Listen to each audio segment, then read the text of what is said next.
Merhaba arkadaşlar, kanalıma hoş geldiniz.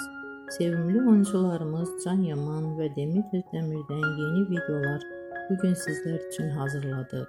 Demet Özdemir sana bir sır vereceğim. Kurt Seyit, Şura ve Çilek Kokusu dizisinde rol almış ve herkes tarafından çok beğenilmiştir. Biz de sizler için onların güzel paylaşımlarını hazırladık. Bu videoların devamı gelmesini istiyorsanızsa kanalımıza abone olup yorum yazmayı unutmayın. Bizden bu kadar. Herkese teşekkür ederiz. Hoşça kalın.